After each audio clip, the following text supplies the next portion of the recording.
Hi అండి. అందరికీ నమస్కారం. Welcome to my channel. ఈ వీడియోలో నేడు ఏపీ కేబినెట్ భేటీ, ఉద్యోగ పెన్షనర్లకు తీసుకున్న కీలక నిర్ణయాలైతే వెలువడ్డాయి. పూర్తి సమాచారాన్ని వీడియోలో తెలుసుకుందాము. వీడియోనైతే ఎక్కడ గాని స్కిప్ చేయకుండా ఎండ్ వరకు చూసేయండి. అప్పుడు ఇన్ఫర్మేషన్ పూర్తిగా అర్థమవుతుంది. అలాగే వీడియో చూస్తున్న ప్రతి ఒక్కరు వీడియోకైతే లైక్ చేయండి ఫ్రెండ్స్. ఈ వీడియోని తోటి ఉద్యోగ పెన్షన్ మిత్రులతో అయితే షేర్ చేయండి. కొత్తగా మన ఛానల్ చూస్తున్నవారు ఇంకా ఎవరైనా సబ్స్క్రైబ్ చేసుకున్నట్లయితే వెంటనే మన ఛానల్‌ని సబ్స్క్రైబ్ చేసుకోండి.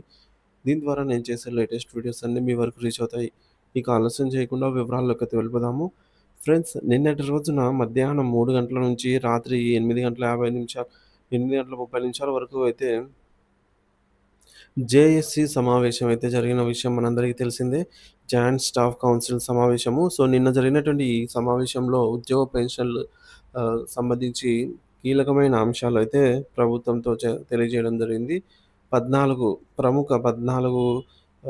ఉద్యోగ సంఘాలు, ఉద్యోగ పెన్షన్ సంఘాలైతే ఈ సమావేశంలో పాల్గొని తమ డిమాండ్స్‌ను, తమ యొక్క ఆర్థిక మరియు ఆర్థికేతర సమస్యలన్నిటిని కూడా ప్రభుత్వ ప్రధాన కార్యదర్శి సీఎస్‌తో అయితే వివరించడం జరిగింది. ఈ మేరకు సీఎస్ కూడా ఈరోజు జరిగే క్యాబినెట్ భేటీకి ముందే సీఎస్ ఈ యొక్క సమావేశంలో ఉద్యోగ పెన్షన్స్ యొక్క డిమాండ్స్‌ని వీటిలో వీటన్నిటిని కూడా సీఎం చంద్రబాబు గారి దృష్టికైతే తీసుకెళ్తాను ఖచ్చితంగా అని చెప్పేసి హామీ ఇవ్వడం జరిగింది. సో, ఇప్పుడు క్యాబినెట్ భేటీ మంత్రులు మరియు ముఖ్యమంత్రి, సీఎం అధ్యక్షతన జరగనున్నటువంటి నేటి క్యాబినెట్‌లో ఖచ్చితంగా ఈ యొక్క జేఏసీ సమావేశంలో ఏవైతే కీలకంగా నిర్ణయాలు ఉన్నాయో వాటిని ఈ క్యాబినెట్ భేటీలో ఖచ్చితంగా చర్చకు వచ్చే అవకాశం అయితే ఉంది. కాబట్టి ఈ క్యాబినెట్ భేటీ అనేది కీలకం కానుందనమాట.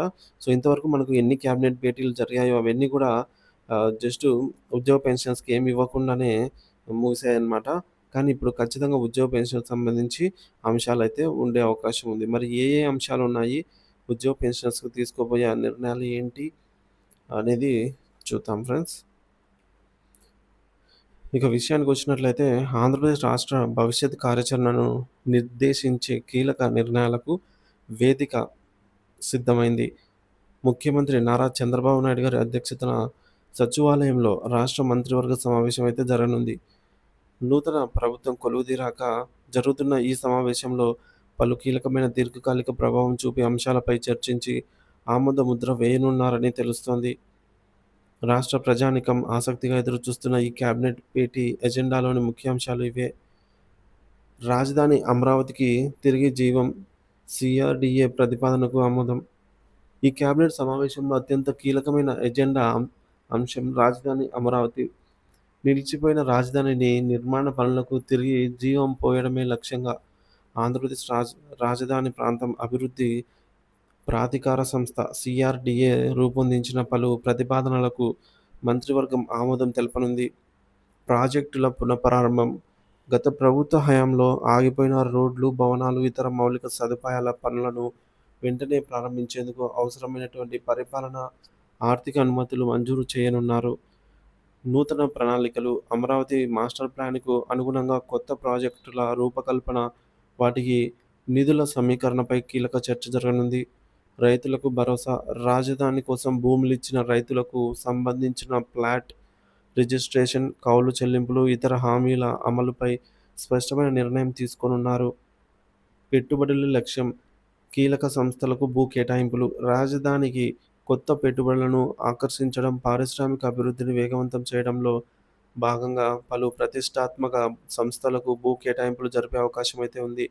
విద్య, వైద్య రంగాలు. జాతీయ, అంతర్జాతీయ స్థాయిలో పేరుగాంచిన విద్యా సంస్థలు, సూపర్ స్పెషాలిటీ ఆసుపత్రుల ఏర్పాట్లకు భవనాలను కేటాయించే ప్రతిపాదనలపై చర్చించనున్నారు. ఐటీ మరియు పరిశ్రమలు. ఐటీ కంపెనీలు, తయారీ రంగ పరిశ్రమల ఏర్పాటుకు అవసరమైన భూ కేటాయింపుల ద్వారా ఉపాధి కల్పనను ప్రోత్సహించడంపై ప్రభుత్వం దృష్టి సారించనుంది. మూడోది పరిపాలనపై పునఃసమీక్ష. జిల్లా పునర్విభజన, పేర్ల మార్పు. గత ప్రభుత్వం చేపట్టిన జిల్లాల పునర్విభజనపై పునఃసమీక్ష జరిపే అవకాశం కూడా కేబినెట్ ముందుకు వచ్చే అవకాశం బలంగా కనిపిస్తోంది. సరిహద్దుల మార్పు. పరిపాలనా సౌలభ్యం, ప్రజాభిప్రాయం మేరకు కొన్ని జిల్లాల సరిహద్దులను సవరించే ప్రతిపాదనపై చర్చ జరగవచ్చు. పేర్లు మార్పు. కొన్ని జిల్లాలకు పాత పేర్లను పునరుద్ధరించాలని లేదా చారిత్రాత్మక ప్రాధాన్యం ఉన్న కొత్త పేర్లను పెట్టాలనే డిమాండ్లపై మంత్రివర్గం చర్చించే అవకాశం ఉంది. ఈ అంశంపై తుది నిర్ణయం తీసుకునే ముందు విస్తృత స్థాయిలో అభిప్రాయ సేకరణ జరపాలని ప్రభుత్వం భావిస్తోంది. ఉద్యోగుల సమస్యలపై చర్చ. ఇటీవల జాయింట్ స్టాఫ్ కౌన్సిల్ సమావేశంలో ఇదే ఫ్రెండ్స్ ఉద్యోగులకు సంబంధించి. ఈ సమావేశంలో ఉద్యోగ సంఘాలు లేవనెత్తిన పీఆర్సీ, డీఏ ఇతర ఆర్థిక సమస్యలను ముఖ్యమంత్రి దృష్టికి తీసుకెళ్తానని సీఎస్ హామీ ఇచ్చిన నేపథ్యంలో ఈ అంశంపై కూడా నేటి కేబినెట్ భేటీలో ప్రాథమికంగా చర్చించే అవకాశం అయితే ఉంది. సమావేశం అనంతరం మంత్రులతో ప్రత్యేక భేటీ. కేబినెట్ ముగిసిన వెంటనే ముఖ్యమంత్రి చంద్రబాబు నాయుడు గారు తన మంత్రివర్గ సహచరులతో ప్రత్యేకంగా సమావేశం కానున్నారు.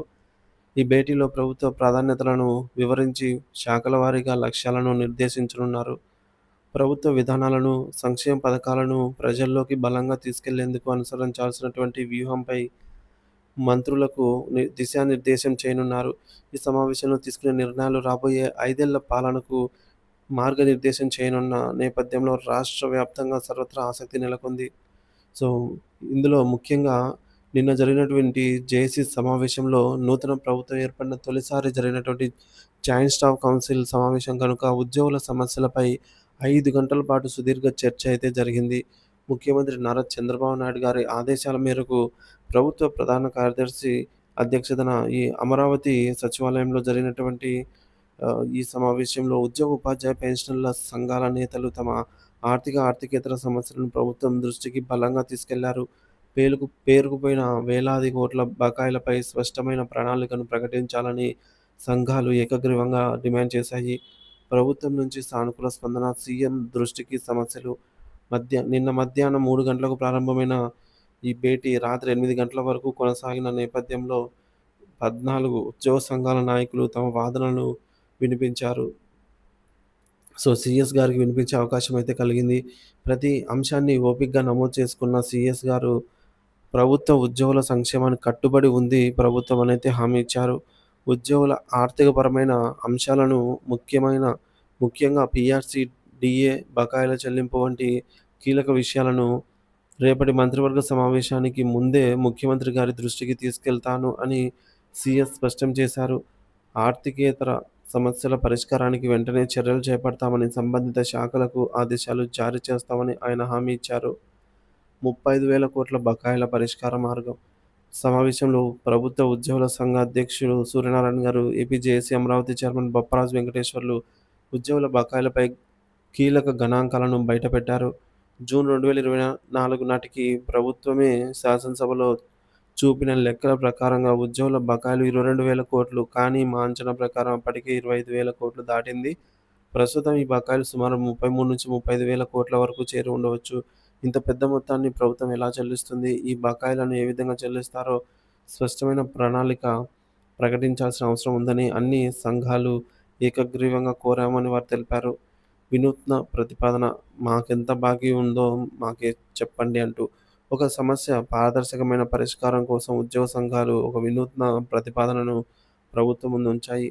లెక్క తేల్చండి అంటూ మొట్టమొదటగా ఆర్థిక శాఖకు ఒక ఉత్తర్వు జారీ చేసి ఆగస్టు 1వ తేదీ నాటికి ప్రతి ఉద్యోగ పెన్షనర్కు ప్రభుత్వం ఎంత బాకీ ఉందో ఖచ్చితంగా లెక్కేసి చెప్పాలి.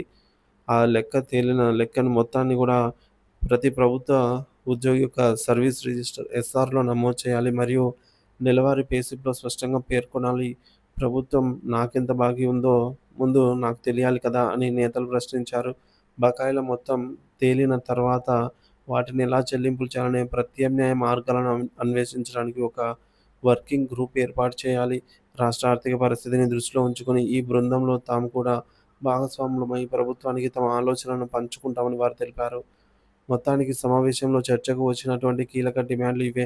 12వ పీఆర్సీ, మధ్యంతర భృతి, డీఏ విడుదల, పాత బకాయిలు. ఈ సమావేశంలో ఏపీ ఎన్‌జీఓ అధ్యక్షుడు ఏ. విద్యాసాగర్, సచివాలయ ఉద్యోగుల సంఘం కార్యదర్శి మనోహర్, యూటీఎఫ్ అధ్యక్షుడు ప్రసాద్, యూటీఎఫ్ అధ్యక్షుడు, ఏపీటీఎఫ్ అధ్యక్షులు హృదయరాజు వంటి ప్రముఖ నాయకులు పాల్గొని తమ గొంతును బలంగా వినిపించారు. ఉద్యోగుల సమస్యల పరిష్కారంపై ప్రభుత్వం కేబినెట్‌లో తీసుకోబోయే నిర్ణయంపై సర్వత్రా ఆసక్తి అయితే నెలకొంది. మొత్తానికి ఈరోజు జరిగే ఈ కేబినెట్ భేటీ ద్వారా కూడా ఈ యొక్క అంశాలు పీఆర్సీ, డీఏ అలాగే పెండింగ్ ఏరియర్స్, ఐఆర్ పైన కీలక నిర్ణయం వెలువడే అవకాశం అయితే ఉంది. సో, మొత్తానికి క్యాబినెట్ భేటీలో ఏ ఏ అంశాలపై నిర్ణయాలు తీసుకున్నారనేది మనకు క్యాబినెట్ భేటీ అనంతరం అయితే తెలియనుంది. సో, ఉద్యోగులకు సంబంధించి అప్డేట్స్ కోసం మన ఛానెల్‌ని సబ్స్క్రైబ్ చేసుకొని అప్డేట్స్ అయితే ఫాలో అవుతూ ఉండండి. క్యాబినెట్ భేటీ అనంతరం ఏమేమి అంశాలు చర్చకు వచ్చాయనేది మన ఛానెల్ ద్వారా తెలియజేస్తాను. Thank you for watching this video.